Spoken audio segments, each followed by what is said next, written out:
So I'm not going to discuss a book this month. I'm actually going to discuss the Harvard Business Review, which I think is essential reading for anyone in a leadership position, especially if you're in a leadership position in healthcare. Now, this is not to say that any of the leadership articles that are offered in conventional professional magazines are less valuable than the Harvard Business Review. Of course they're not. But the Harvard Business Review is different. It gives you very different perspectives. And I think today, especially in this healthcare industry, in this healthcare climate, the more diverse and varied your knowledge, the more you start to familiarize with yourself with how other industries are approaching problems that are similar to the ones that we have in healthcare, the better off you can be. I've been reading the Harvard Business Review for a very long time, and I have never opened an edition of the Harvard Business Review that I didn't find at least one article to be absolutely invaluable and relevant to what I was doing at the time. Just let me share with you just a couple of the articles that I found not only helpful, but I think you might find surprising, because when you hear Harvard, you might think it's going to be, a tough read or a little too heady, and it's not. It's very, very applicable and very down to earth. So this one is spotlights about the elements of value. And of course, I printed these out. I've printed this out in black and white, and of course, it's in color in the magazine. This particular article really goes over how things are graded in terms of value. So that if you're on a project and you are trying to demonstrate the value or making sure that you check off all the boxes necessary to create value in a new product or a new methodology, a new initiative, a new electronic medical record, a new anything, this is a wonderful step-by-step guide to make sure that you check off everything that's needed so that when you do have a finished product, it is indeed valuable. You're not going to find this anyplace else but the Harvard Business Review. They really do tackle some topics that can be invaluable to those of us in healthcare that we're just not going to find in our conventional periodicals. The second article I want to share is how to launch a working parent support group in your organization.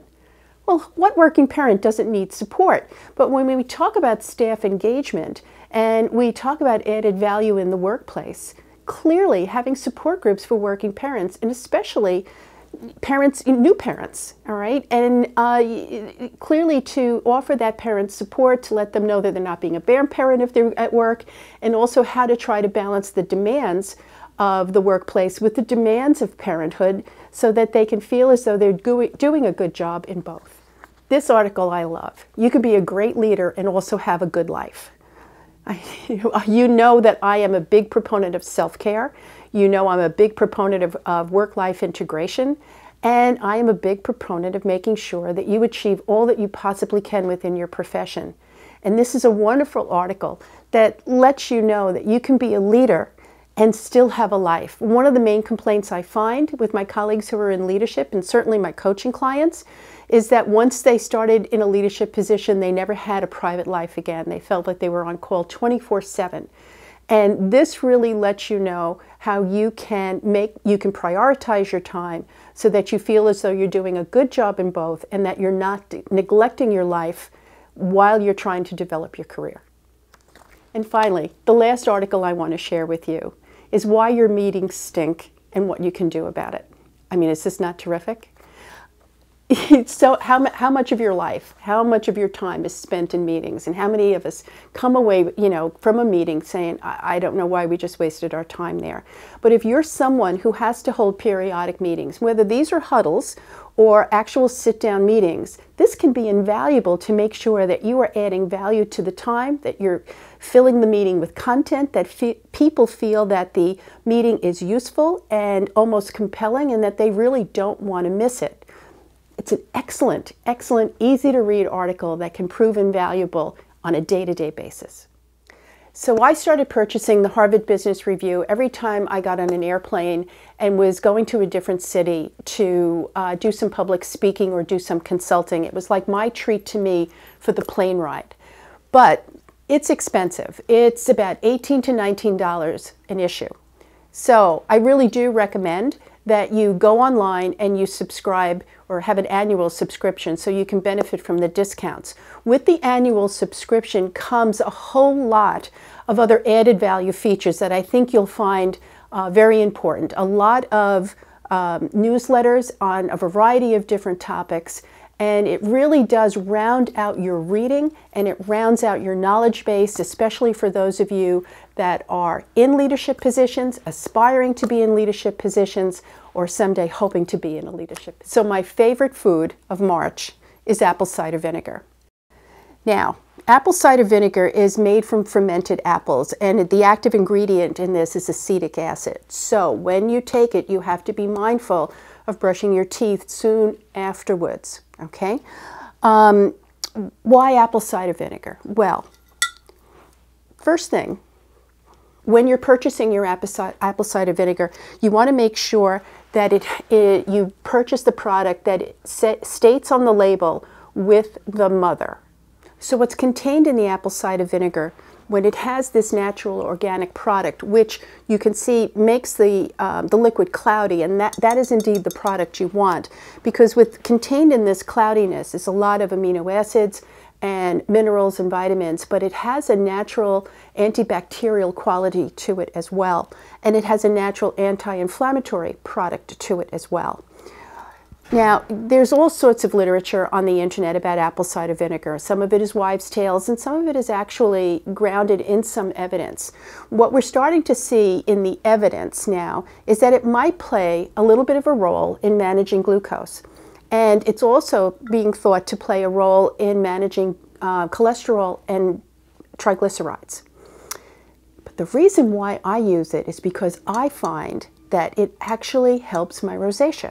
Now, maybe it's the antibacterial quality, maybe it's the anti-inflammatory property, but I notice a change not only in my physical stamina, but the clarity of my complexion when I take this on a regular basis versus when I just take it when I'm in the mood to remember. So I really do recommend that you give this a try. Probably the biggest sensation on social media with apple cider vinegar is that it supposedly plays a part in weight loss. So I looked for the evidence for that, and I couldn't find any other than it seems that the active ingredients in apple cider vinegar give you the sensation of being full sooner into the meal. So perhaps the weight loss means that you're fuller sooner and you're not going to ingest as many calories. That seems to be the only evidence there. There's also a lot in the literature about when to take it, how to take it. I know myself, I thought you were supposed to take it on an empty stomach in the morning, hot water with tea and lemon. I couldn't find anything on the internet to really substantiate that. I think the most important thing is that you get about 15 to 30 mLs into you at least every other day. So what I do is I put it on vegetables and I put it on my salad, and you know, I spoon it up and drink it, whatever is at the bottom of the salad bowl afterwards, and it has a pleasant flavor. I would say that you definitely have to use a little salt, maybe a little pepper. It is extremely tart, as you might imagine, but it's an acquired taste. When you start to feel better and you start to look better, you're not going to want to be without it. So my beauty product recommendation for March is a good night's sleep. Now, when you are a professional or personal caregiver, you need all the sleep that you can get. And honestly, caregivers are notorious for going without sleep. You need at least 6 to 7 hours of solid sleep a day or you're going to get sick. As a caregiver, you need more sleep than people who are not engaged in caregiving because you're constantly on the go and constantly giving, and that can be very depleting. Sleep is the absolute best form of renewal that I know. So it's so important that you really set aside time to be able to sleep at least 6 or 7 hours a day, if that's at all possible. If you're not able to get a good solid several hours of sleep in, then you're going to have to develop the art of napping. But you have to make sure that you're not constantly running on sleep deprivation. So, if you're having true sleep issues, then I have to recommend that you speak to a physician or a wellness coach. But I will share with you what works for me. I have been using the combination of melatonin and valerian root for years.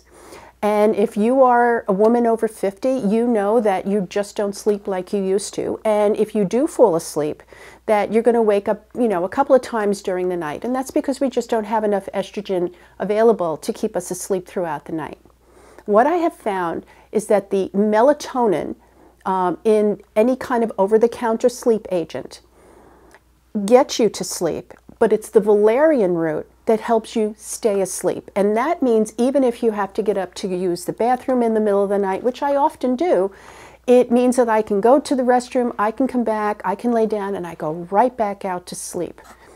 A lot of people will start to use melatonin on its own, and that's only half of the sleep that you need, because melatonin will again get you to sleep, but it doesn't keep you to sleep, which is why you're probably waking up 3 to 4 hours into a sleep cycle.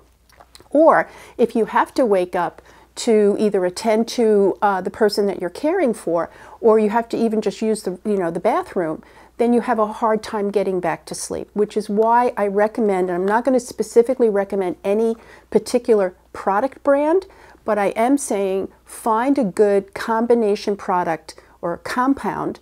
You can go into any health food store and really have a discussion with the people in the health food store who can help you with this.